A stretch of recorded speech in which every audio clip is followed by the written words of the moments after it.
Hello, it's April 17th, 2017. I'm Tony Smario, coming to you from my father, BroSal.org YouTube channel. And this is End Times Trending. I noticed today, watching the news, what's trending with Google. One of the most popular Google topics to be searched is the topic World War III. Interestingly enough, and you have to forgive me, I'm having an allergy attack, as I do every year at the beginning of summer here. I'm not sure what's blooming, but it makes me sneeze and my nose run, and so apologize for that. Yeah, World War III, they're telling us, is one of the most trending topics right now.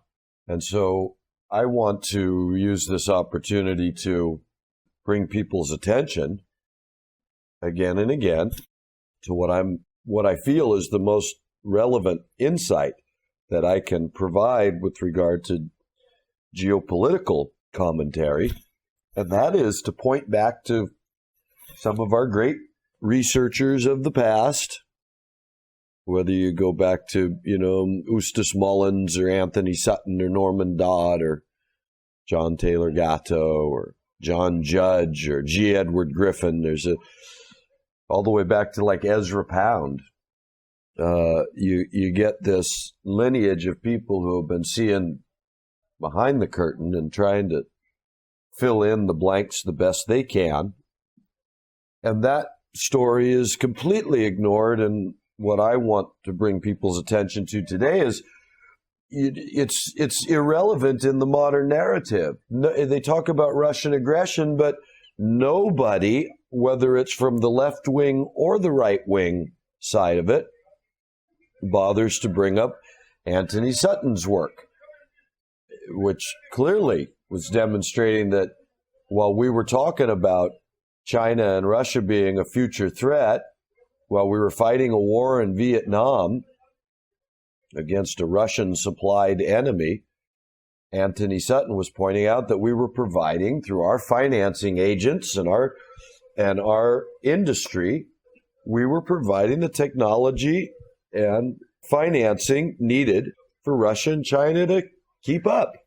And that if it wasn't for this financing and transfer of technology, official transfer, not these silly spy games that they parade in front of us as part of the true narrative, but the official transfer through all the official channels, the banking, through all the Rockefellers, and the transfer of the engine technology and such through people like Ford and Rolls-Royce and all this kind of stuff. So this is all above boards. And Anthony Sutton was pointing out that while we were screaming about the potential threat of these people, that we were certainly not worried about it at some level because we were supplying everything that was needed for them to be a threat. How that doesn't come up in the discussion, for instance, with North Korea, since that's just on the front page every day now. North Korea, boy, what a problem they are, huh? We keep seeing the same stock footage, no journalism. I mean, for months now, really for years, but since it's picked back up for months, all this hype about North Korea wanting to start a war and bomb nuclear weapons and all this stuff. And we keep getting not only the same stock footage, but the same soundbite threat and saber rattle. Oh, North Korea is testing a missile. North Korea is threatening. North Korea is threatening. North Korea is testing. North Korea is threatening. North Korea is testing. I mean, you're right. Well, we've had plenty of time to go deeper into the story, haven't we? Who set this family up, right? You find out, or at least this is what some of my investigation is showing. You never know what's actually true, but it makes some sense that what I'm finding out they're saying is that this line between North Korea and South Korea, this area of the world, this divide over there that was made quite recently, long after Russia had been known to be funded by the U.S. bankers and all. So, but the point being that what they managed to do through this Hegelian dialectic, red team, blue team paradigm, is build up some of the biggest arms in the world. That's some of the heaviest concentration of arms, is what they're saying. So whether that's just propaganda to justify the war that's going to go on over there or not, but they're telling us that it's one of the biggest stockpiles of military weapons in the world is over there because of this Cold War era, which again brings us into our story of a red team, blue team, well-funded dialectic. So, I feel the insight that I have that's most valid is to keep bringing people back to the idea that World War III is a plan. There's a plan. World War I and World War II were according to a plan. The French Revolution was according to plan. The American Revolution and the American country, the so-called republic, came out of the same financing. The Civil War came out of the same financing, right on up until you see this constant struggle until the bank gets its way. That's when you can tell that whatever had been holding back the First World War seems to have been accomplished at the end of 1913 with the establishment of the Federal Reserve System finally. Now it was official. America works for the bank. It'd taken them over 100 years to get that finally worked out. And as soon as it did get worked out, you have this sequence of events. World War I starts. The Sykes-Picot Agreement is signed, dividing up the Middle East. The Kingdom of Saud is funded. The push for Palestine, this Zionism is funded. All through the same people at the same time, along with other things, of course. But these, from what I can tell, are the part of the story looking back, the framework that demonstrates the plan and whose hands the plan is in and what they're doing with it. These people, it's got nothing to do with nations. Not like America's taking over anything. I mean, come on, if you really look at it, America looks like nothing but an extension of the British Empire. At least monetarily, that's all it really is. The same people who had control of the British Empire 100 years ago were the same people that took control of America, and it's the same financing that comes down today. The CFR was nothing but an offshoot of what was already going on in England. The CIA was nothing but an offshoot of what was already going on in England. Same people, same extension of resources now. So, in a way, the United States of America can be seen as just a particular colony of this grand empire that has its ideas of what it's trying to accomplish. Cecil Rhodes, remember, left all those. They send Cecil Rhodes down to South Africa. What becomes of that? One man takes control of all the gold and diamond resources, really, teams up with the other robbers, the De Beers and such, to create De Beers. And the wealth of all of South Africa suddenly gets funneled into the British Empire through Cecil Rhodes and his 5 private wills that, coincidentally enough, get distributed through Rothschild's banking. So, I don't know what else you see in history that's cohesive enough. Certainly these people, if they didn't like what was going on in history, could change it. The Rothschilds owns all this media. Reuters is Rothschilds, right? So if they didn't like what was being said, they could certainly put a heck of a spin. If they wanted to point out that the nations of the world weren't following through with all their directives to disarm, boy, they could make that a big narrative in the world, couldn't they? Get everybody on the disarmament idea that we got to stick to the plan, get rid of all these weapons. Why are we letting a few weapons manufacturers turn the world into a world of hostility and violence and military solutions? So if you can't see that it's these people that own the weapons manufacturers and that use their financial control to have a world in which weapons and manufacture weapons and military is the central mechanism, by which policy, society, the world is advancing. It's through military might. Always has been. I don't know. We go back. I don't know how Alexander the Great took over. If it wasn't through his military superiority, and then Rome, the British Empire created a navy, likes of which was never seen in the world, to take over the world by sea. So when I relate it to eschatology, I think of this this plan to rule the world forever in place of God. That's what's going on some eschatological level.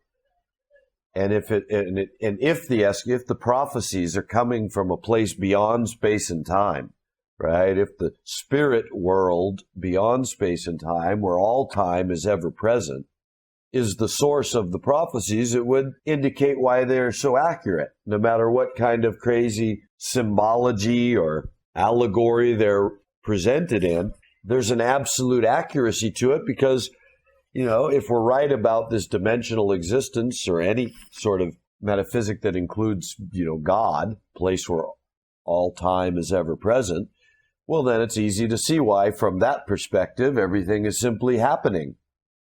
So it's easy to point out which kingdoms did what, who fell to who. There'd be no reason for any inaccuracy except in the translation over time, which is why, I don't say Scripture infallible. I say that there's something quite extraordinary in the fact that with all their fallibility and potential for absolute manipulation, fictionalization, and everything else, that this narrative that comes through them is the one that remains constant in history, this people. I don't know who wrote what when, but I do know that we find out in our historical understanding of reality that there was a people called Israel that once ruled Jerusalem through someone called King David, and King Solomon built a temple to God on that hill, we're told. This is apparently history. Whatever scriptures have to do with it, it just so happens that this happened in history. The Crusades were fought over this hill. It turns out to be the focus again of the world. The temple was destroyed by the Babylonians, which it would seem was written into their prophecy through their prophets. It was built again under the authority of a Persian king, also written into their prophecies. It was finally destroyed by the Romans, and the people were scattered throughout the world, also written into their prophecies.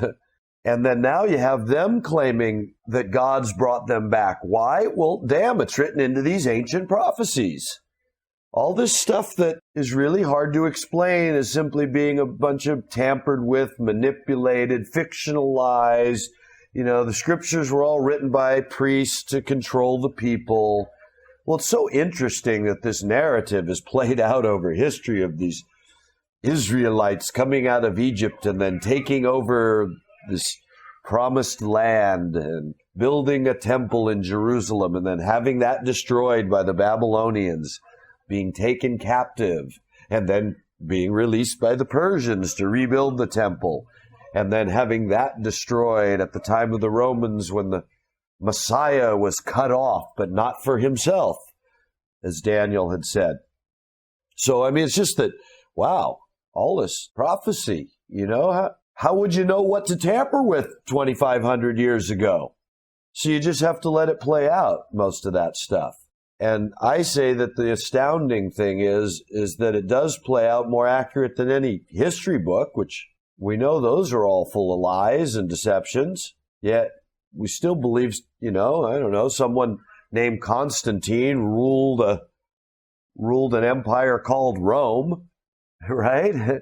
We do believe that someone named Muhammad started a faith called Islam. There's some things in history that just have too much historical significance to imagine they didn't happen. It's the record of them that we have to be very suspect of. Who wrote the record and whose perspective is that from?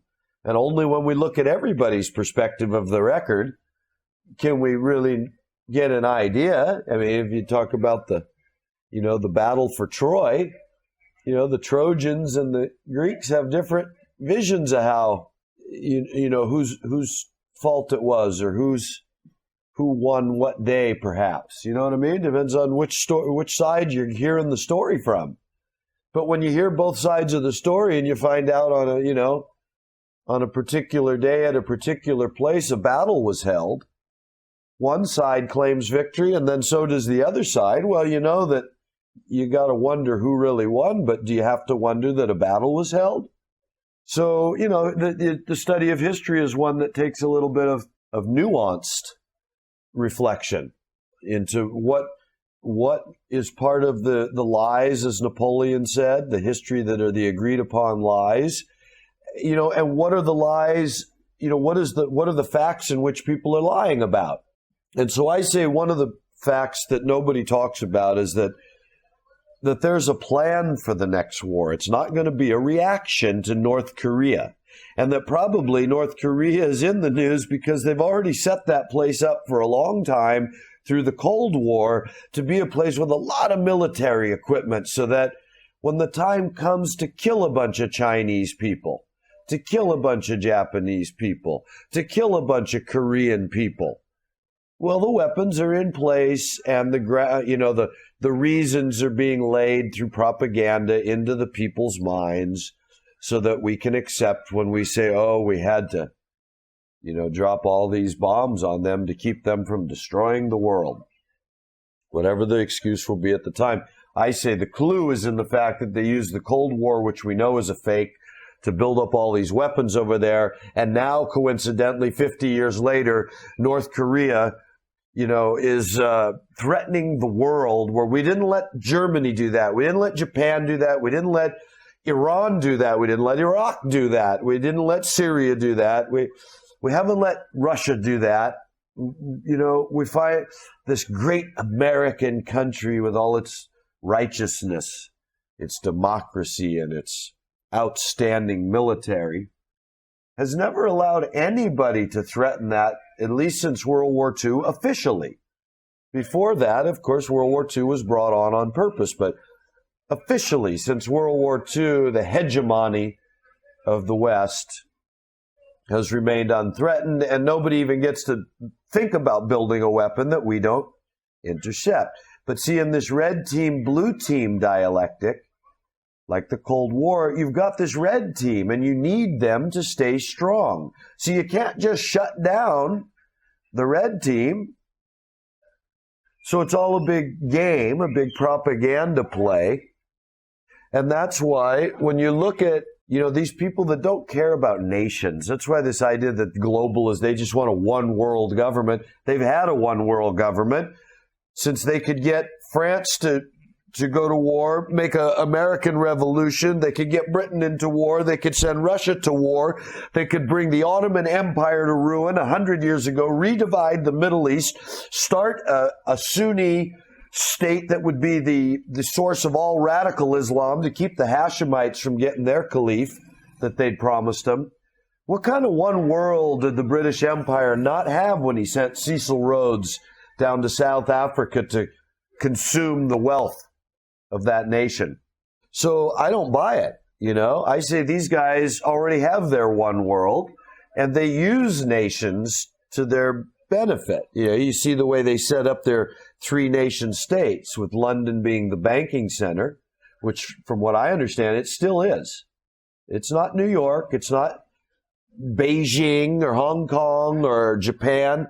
No, the banks are in London. The banking center of the world is still the city of London, where it's always been. The USA seems to have been set up to be the military center, District of Columbia. This is where they're going to run their war plans out of for the next 100 years. And then Vatican City would appear to be, their new religion, right? The false Christianity. Because when you look back, how are you going to get that Middle East? Who's there? Who lives in Turkey, Iraq, all the way up to Russia, all the way down to Egypt, right? Orthodox Christianity. That's who lives there.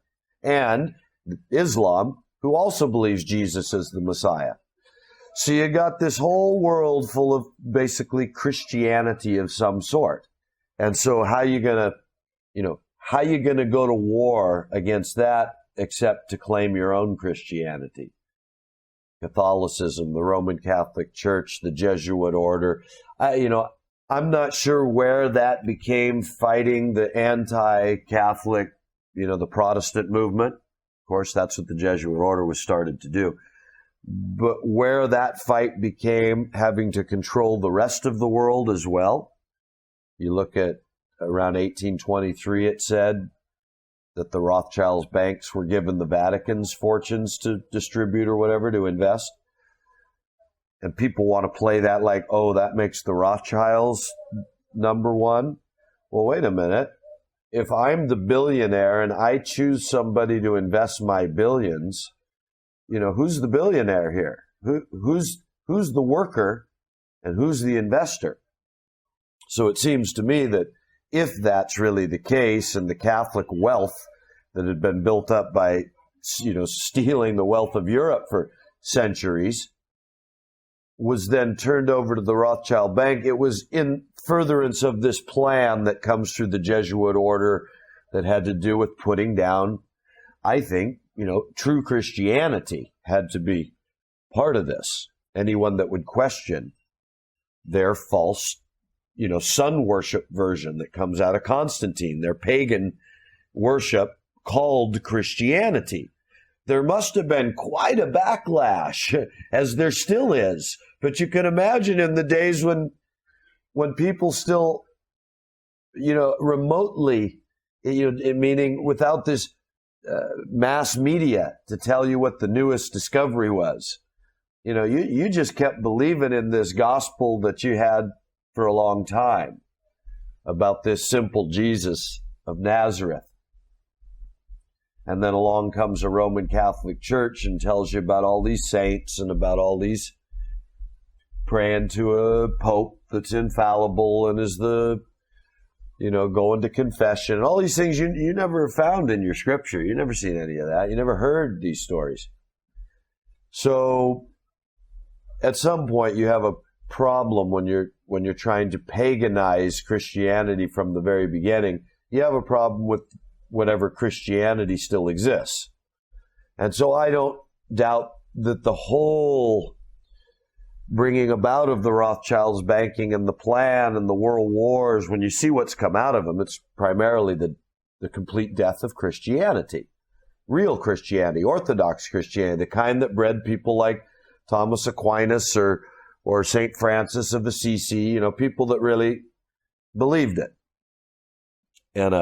And therefore a following, a church world, a vision in the world of a real Christianity. That doesn't exist anymore. I mean, it does, but it's only in its localized pockets where it's happening. It doesn't exist to a general population, as far as I can tell. There is no such thing as Christianity anymore in the world, as a world organization that you can look and say, oh, there's Christians. Oh, these people are Christian. There may be. I mean, I'm, pretty much out of the loop. So I'm not saying there aren't people that really are out there feeding people and helping people. Certainly there's even Catholic organizations that do that. I'm just saying that I can imagine this whole splinter at the time of the Jesuits to put down the Protestants is also a move to put down everyone that's going to question this paganized version, because that's the new religion called Christianity. Jesus is born on December 25th. The Pope is the father. All these kind of things. That's going to become official Christianity. That's what's going to America to instruct all of its newfound, that's what's got to go put down Protestantism or infiltrate it and undermine it, which is what it did instead, right? That's what we can see the money did. And what money? Well, that Rothschild money, we call it. Well, not if it was given to Rothschilds by the Jesuits. They had a hell of a lot more of it than Rothschilds. But it does explain now this impenetrable lever, this unstoppable, insurmountable lever to undermine any institution, to get their way with any nation, I mean, you just got to look at how, divide and conquer. That's how you do it. That's the method. That's why the Hegelian dialectic. That's why the red team, blue team is so important. How do you divide and conquer? Well, it would seem that through deception. You lie to people. You tell one guy, I'm going to fund you because I like you. I think you should run your country. And then you go tell his enemy, yeah, did you see this guy's getting a lot of funding over there? I don't know, man. He's going to take the country if you don't do something about it. And now you get them divided. And, do they ever know their funding comes from the same place? Probably not. And by the time any of them do, as I've said before, it's too late. Because now you run the country. Now it's your family getting the contracts. It's your people, living high on the hog. And all you got to do is keep selling out your country. And if you decide to stop doing that, you know darn well that they will kill you or they will fund your enemy and he will sell out the country. So it would seem that deception is really, and it's why the Mossad's, slogan is that through deception we'll make war. And then you tie it again into our eschatology, and you have, Daniel saying that through peace, destruction would come.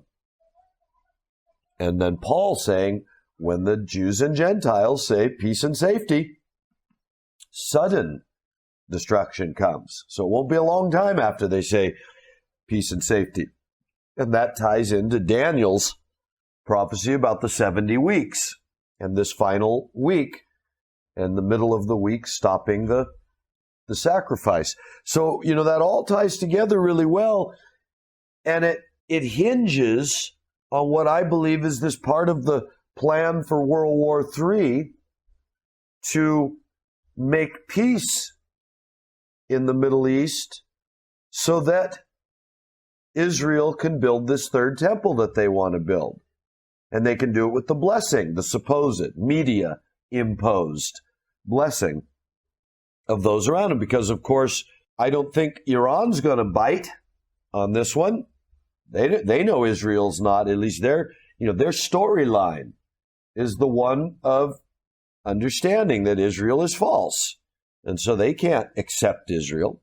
So Iran can't bite on this. Orthodox Christianity can only go so far until a Messiah is claimed. So Russia can go along with the peace, but at some point they can't. That's why I say most likely when you bring the eschatological view in, what you would expect is that the first thing they have to do is make peace with Palestine and Israel. That brings Jordan, the Hashemite king, into the picture. It may be out of that he comes to this prominence of being the caliph for all these destabilized Sunnis right now. That's the part where I say we could still be in for a 2, 3, 4, 5 year, I don't know. How long is it going to take to go from, it took them 15 years to destabilize the region.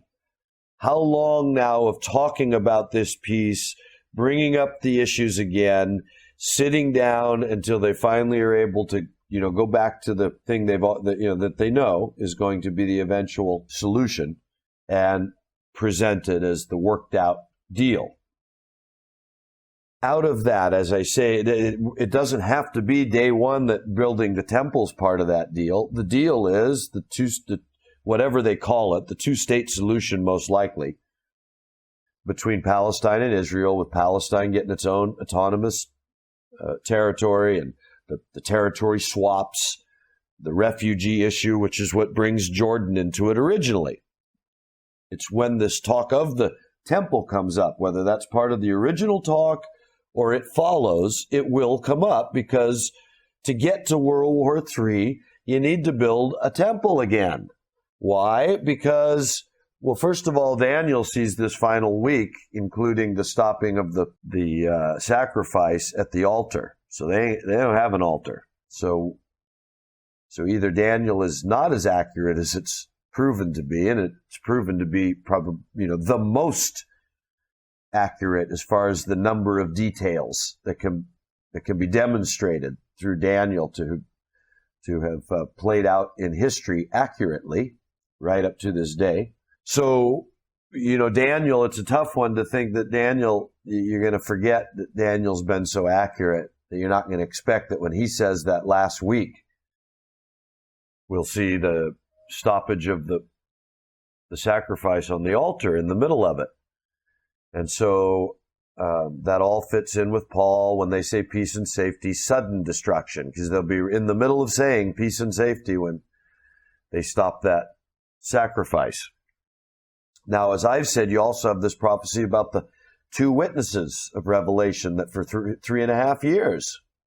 And I say that those most likely will be Iranians or some Shia Muslims that will be speaking against this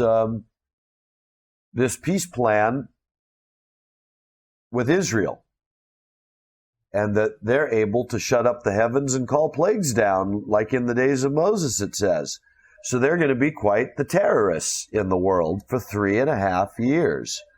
So this is the next phase of this thing that's coming, and I don't know how people can't see the superimposition of the geopolitical world that we have. The Sunni Muslims being all disrupted in the same territory that took place before World War I or during World War I, in which the Hashemite king, who then had Iraq, was told, help us defeat the Ottomans and we'll help you take control of all these people of the Sunnis, which includes Saudi Arabia, up into Syria, all this territory that, funny enough, today is completely destabilized. All this Sunni region is back in is returned to that condition of 100 years ago. Israel, being back in the land, is at odds with their neighbors for all these years and always on the precipice of all-out war, which has happened a few times, or for 40 years now, since the 70s, the talk of a peace settlement, the peace process. In 2000, at Sharm el-Sheikh, the Arabs all got together to discuss whether to make peace with Israel, how to do it. And they all voted to go with this roadmap to peace that the Saudi king had brought to the table, and it was given to the Hashemite king to go, put it into action. Here's what we want to do. And the only three that said we won't have anything to do with that was Libya, Syria, and Iraq. And so Daniel saw that to make way for this final little horn king, 3 kingdoms, 3 horns would be plucked up by their roots. And anyway, so since 2000, this ministry's been saying, well, it sure looks like Libya, Syria, and Iraq have to be plucked up to make way for this caliph, to fill this vacuum now that we've been creating. So all that still seems pretty reasonable to me as a reconciliation of the modern world with what we've been expecting through the study of eschatology and watching the history over the last 30, 35 years with this expectation that the Jews and Jerusalem and the Palestinian issue and the Hashemite king and all of this would become the center focus of the world and would be the thing that brings about World War III, but not until it brings about a peace deal first. So that's what I, keep wanting people to see. So the people on top, they're just, their plan from the time of, let's say, Albert Pike, if that's the case, is to conquer the world. That's what Cecil Rhodes was sent to South Africa to go secure the resources. Those were put into a will to forever perpetuate through these secret societies this plan to spread the English Empire and its fundamentals all over the world.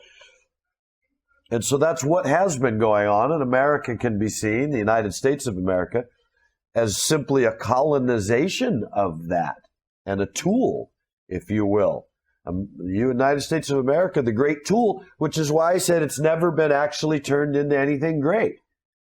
We don't build, we build press board, strip malls in our country. And the newer, the more recent, as we moved out west, the more pathetically plastic and temporary everything. All of our infrastructure, our schools, our hospitals.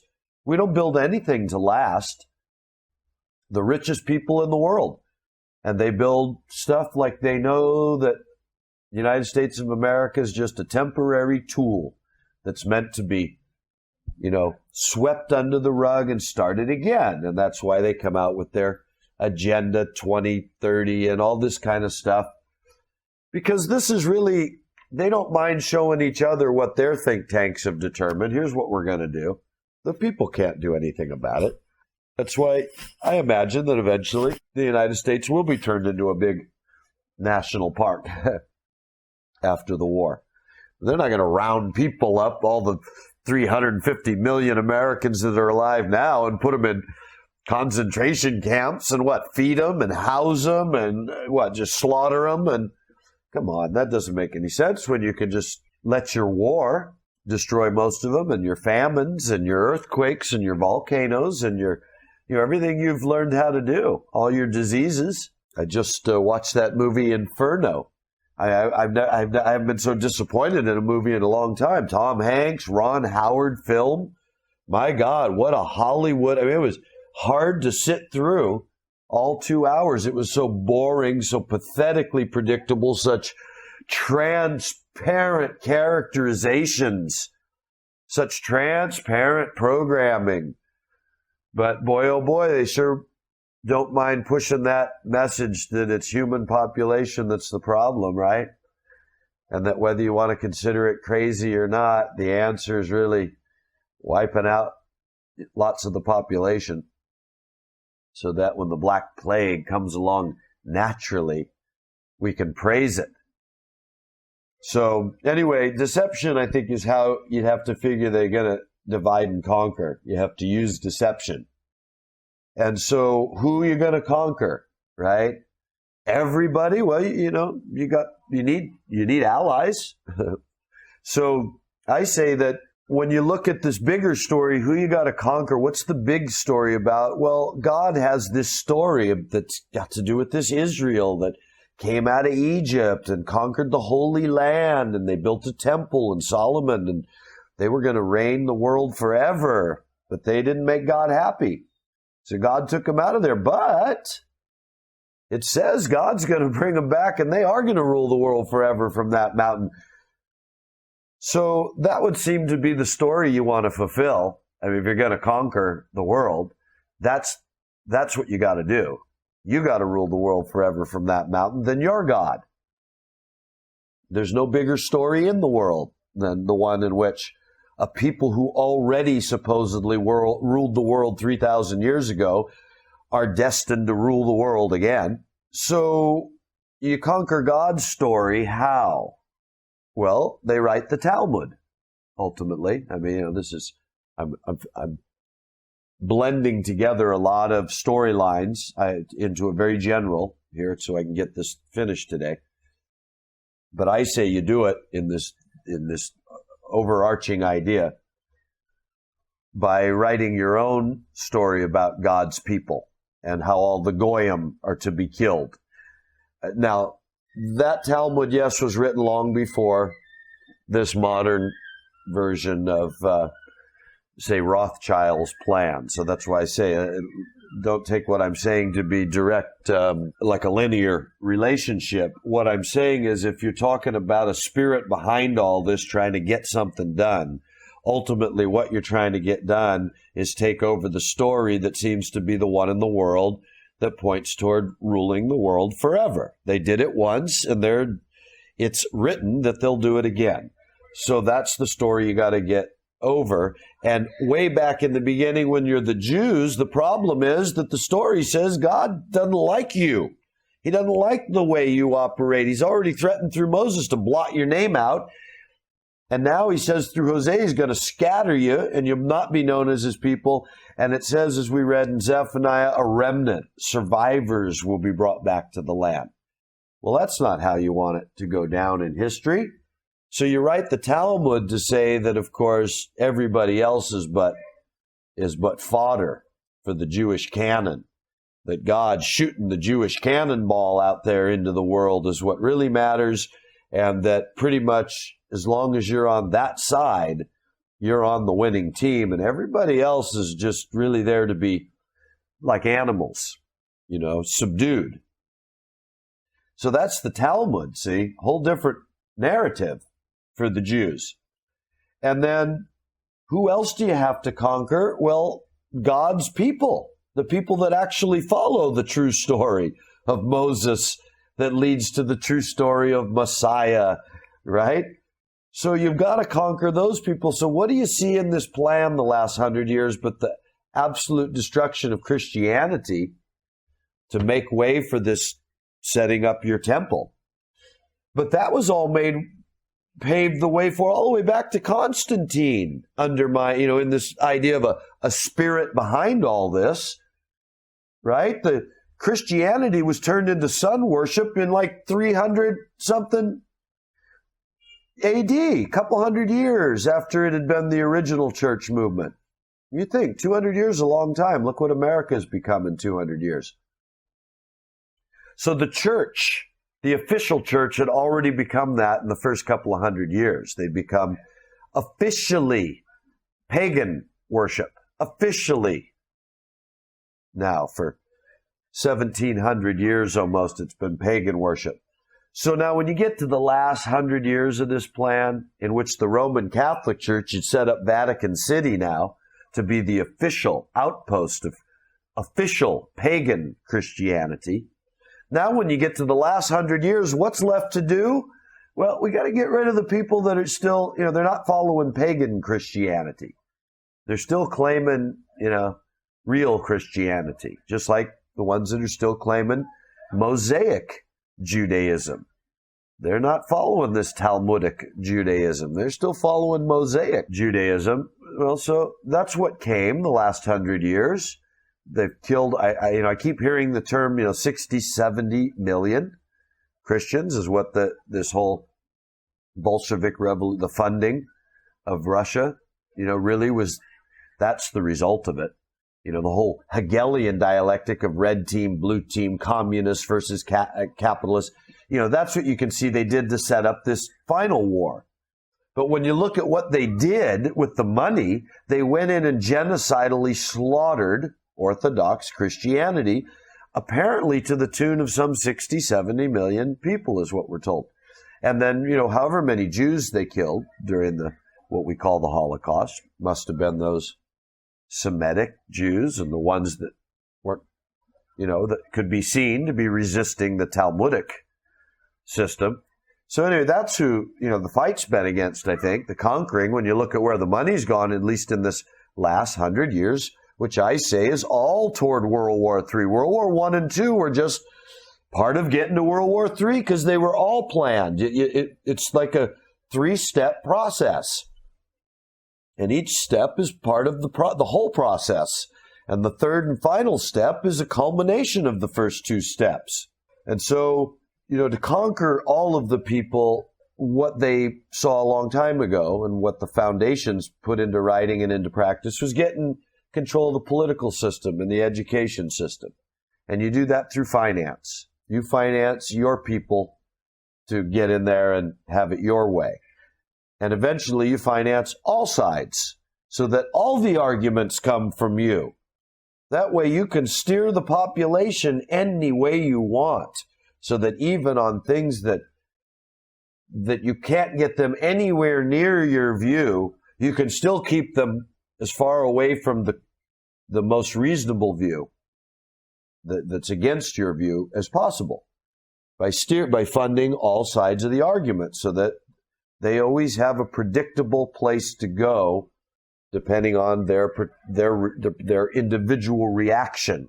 And so I think that's why the whole nuclear war farce, I finally found somebody that was pointing out some of the evidence of the nuclear war photos being touched up, being a very, very limited number of them to demonstrate all these nuclear tests that as I was pointing out, Fukushima and Nagasaki have not proven to be areas that can never be inhabited again, and all this radiation stuff that,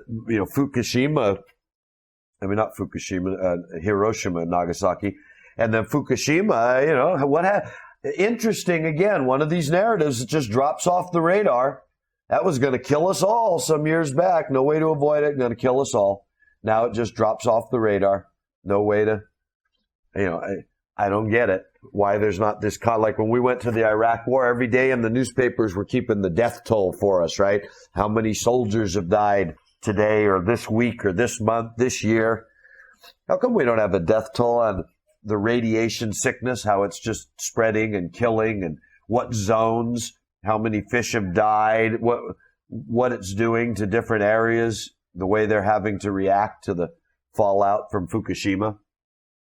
Quite interesting. I remember warning my marine scientist friend along the west coast of California, watch out, you got all this nuclear waste coming. There was some shill, some fake, obviously, up north, posting all these videos of things melting and radiation, and all these areas that used to be full of life are now devoid of life. And, well, what became of all that? Obviously, that was fake. Fukushima, obviously fake. All that nuclear radiation obviously isn't what they've been telling us it is. It's not killing anybody. As I say, people have been living near Hiroshima and Nagasaki, and upwind, downwind, whatever you want to say, growing fruits and vegetables around there, Chernobyl. Where's all the people dying, born with 3 heads, and all this stuff they were showing us at the time, all the hype? It all falls off the radar. It never stays like the way the Jewish narrative never has fallen off the radar since it came on the screen, 4,000 years ago, or whenever it really was that it came on the screen in Egypt. That narrative of these, Israelites has never fallen off the screen. Whereas all these other narratives, funny enough, they just come and go on cue like a script, because that's what they are. It's a script. World War III is planned and scripted, but it will come, I believe, after the Jews and Gentiles say peace and safety, because it is through peace that many will be destroyed. So, World War III is trending right now, you guys, and I predicted that. I've been saying that. It has to, because they have to rattle their sabers, get everybody all prepared, know who we're going to fight. Because remember, the peace is a false peace. It doesn't last long. It's just so they can get their temple rebuilt and bring their Messiah in, so they can move on to that phase that is World War III. You don't just start World War III by saying, oh, North Korea is bad, let's bomb them. No, you've built all that in so when the other war starts in the Middle East, North Korea becomes someone that you can just talk about. They sent off a missile, so we had to take them out. And everybody nods their head. Oh, yeah, I know. Boy, we've been warning them for years. So it's all set up, you guys. It's all set up, but peace will come first. So anyway, thanks for listening. Talk to you soon.